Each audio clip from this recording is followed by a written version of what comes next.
दोस्तों नमस्कार। अब वो घड़ी आ गई है जब आपको टेस्ट का सलूशन मिलने वाला है।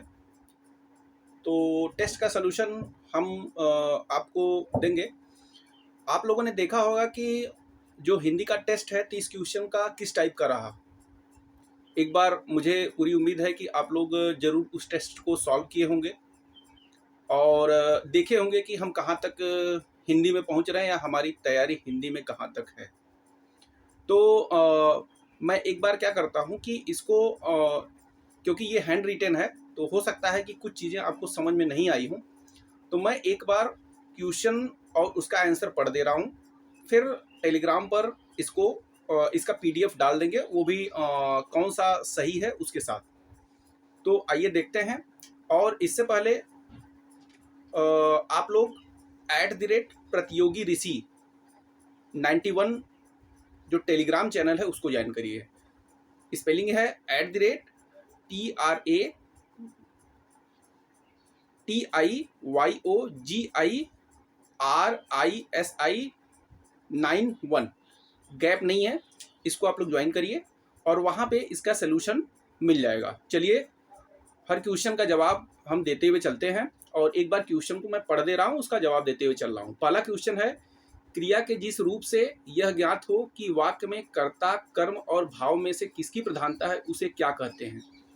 तो इसका आंसर डी है, जिसे वाच्य कहते हैं। डी वाच्य। दूसरा क्वेश्चन जो है, संज्ञा, सर्वनाम या विशेषण शब्दों से बनने वाली क्रिया को क्या कहा जाता है। तो इसका सही ऑप्शन है सी, जिसे नामधातु क्रिया कहते हैं। तीसरा क्वेश्चन है, हिंदी भाषा की मूल उत्पत्ति किस अपभ्रंश से हुई है। तो इसका आंसर सी है, सौरसेनी अपभ्रंश से हुई है। चौथा क्वेश्चन है, अवधी बोली किस उपभाषा और किस अपभ्रंश के अंतर्गत आती है। तो इसका आंसर डी है, पूर्वी हिंदी अर्धमागधी अपभ्रंश।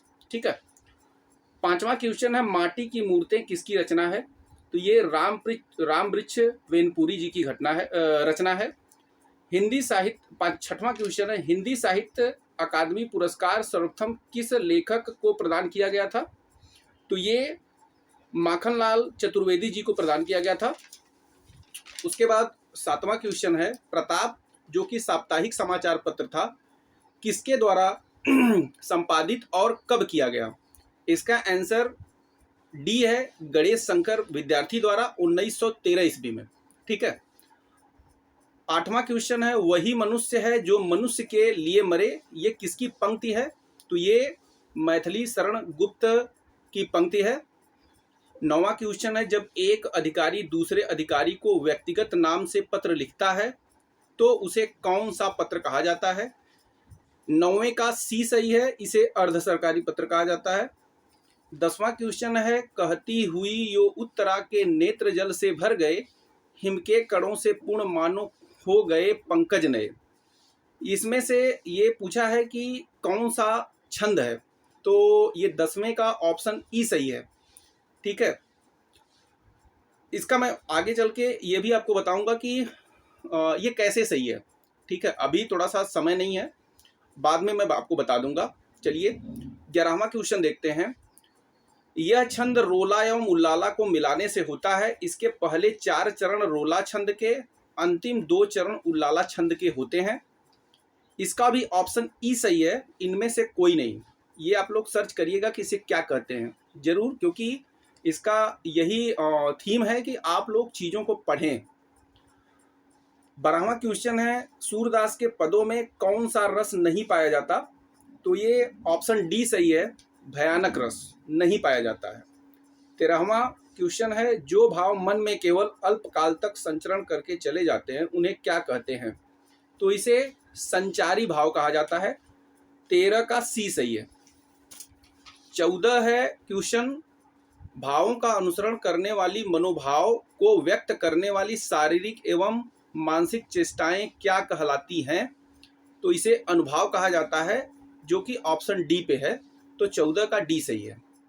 क्वेश्चन नंबर 15 है, एक म्यान में 2 तलवारें कभी नहीं रह सकती हैं, किसी और पर प्रेम नारियां पति का क्या सह सकती हैं। इसमें कौन सा अलंकार है। तो इसमें इनमें से कोई नहीं, जो ई ऑप्शन है वो सही है। इसमें कौन सा अलंकार है इसको आप लोग सर्च जरूर करिएगा, मैं आपको बाद में बता दूंगा। क्वेश्चन नंबर 16 है, जहां दो सामान्य या विशेष वाक्यों में बिंब प्रतिबिंब का भाव होता है वहां पर कौन सा अलंकार होता है? तो इसका डी ऑप्शन सही है, दृष्टांत अलंकार, 16 का डी। क्वेश्चन नंबर 17 है, जहां पर बिना कारण कारण के ही कार्य का होना पाया जाए वहां पर कौन सा अलंकार होता है? तो वहां पर विभावना अलंकार होता है, 17 का डी सही है। 18 है, निम्नलिखित में से कौन सा गलत है? बड़ा इंपॉर्टेंट क्वेश्चन है ये।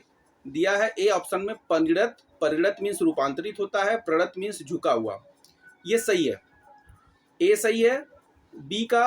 बी में दिया है सत्य, सत्य मीन्स सारभाग होता है, सत्व मीन्स एक गुण होता है, ये भी बी सही है, बी भी सही है।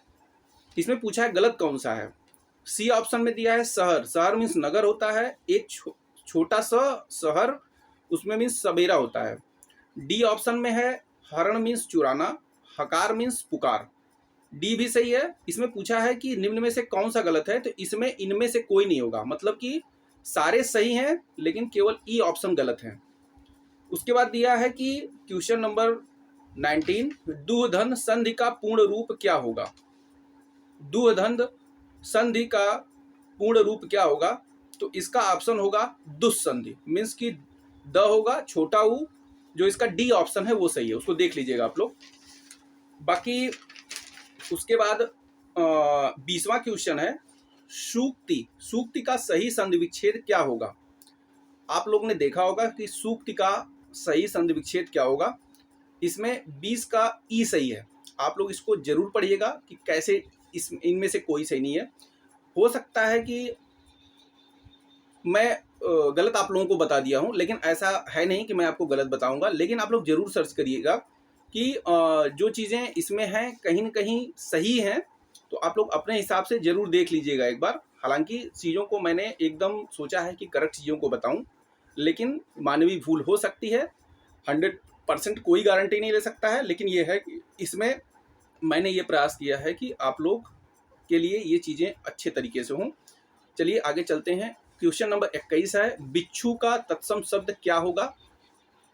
इसका ऑप्शन डी सही है, वृश्चिक, वृश्चिक सही होगा। क्वेश्चन नंबर 22, निम्नलिखित में से कौन सा तत्सम शब्द सही है? अमी का, अमी का तत्सम शब्द कौन सही है?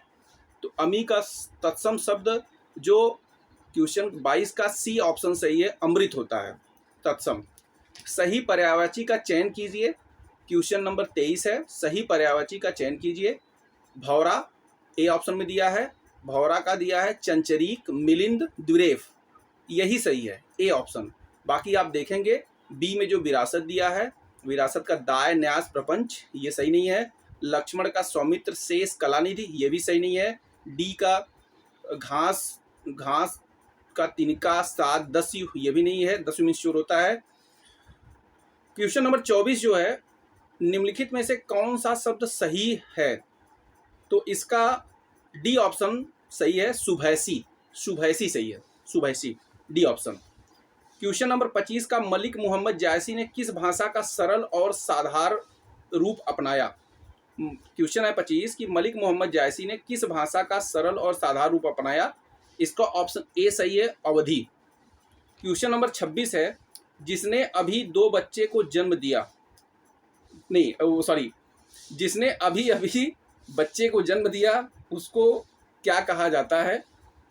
थोड़ा सा हो जाता है गलती कभी कभी, देख लीजिएगा इसको।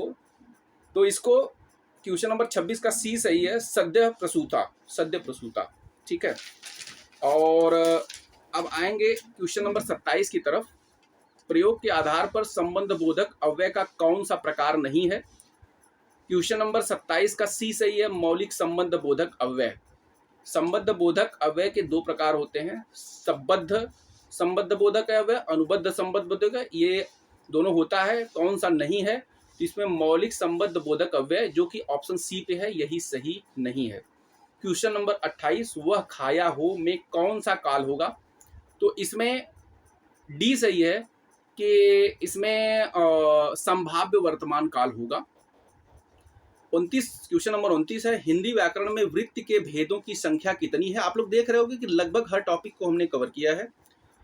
आप लोग इस टेस्ट को जरूर करिए और जैसा हो अपना फीडबैक जरूर दीजिएगा। तो क्वेश्चन नंबर 29 का डी सही है, जिसमें 5 प्रकार होते हैं। वृत्ति के भेदों की संख्या 5 है। क्वेश्चन नंबर 30 क्या है, प्रयोग की दृष्टि से सर्वनाम का कौन सा भेद सही नहीं है। तो इसमें गुणवाचक सर्वनाम होता ही नहीं है। ठीक है, गुणवाचक सर्वनाम होता ही नहीं है, आप लोग जानते होंगे। तो इसको जरूर सही किए होंगे। तो इसका 30 का बी सही है। तो इस तरह इस टेस्ट का सलूशन हमने आपको हर क्वेश्चन के बाद उसका आंसर बता दिया है।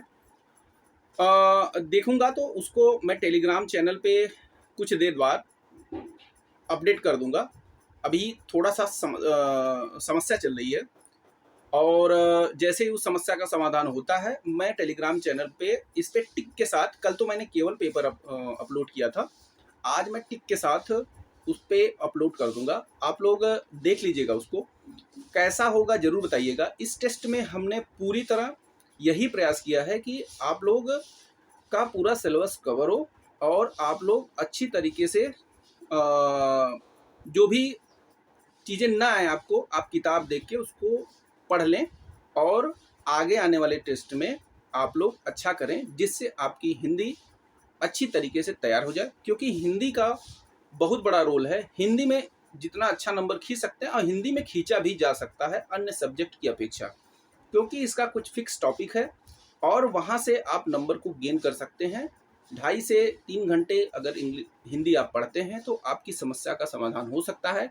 इस टॉपिक का मूल उद्देश्य यही था कि आप चीज़ों को जो न समझ में आए, अभी भी आपके पास समय है। किताब आप यूनिवर्सल सामान्य हिंदी उठाइए, वहाँ से पढ़ लीजिए और आपकी समस्या का समाधान हो जाएगा। ठीक है, इसी के साथ वीडियो समाप्त करते हैं। जैसा होगा आप कमेंट बॉक्स में ज़रूर बताइएगा। अच्छा लगे तो हमारे चैनल को लाइक, शेयर और सब्सक्राइब जरूर करिएगा। बाकी हिंदी का लगभग 15 सेट आपको परीक्षा के पहले तक मिलेगा, वो भी बिना किसी कॉस्ट के। धन्यवाद।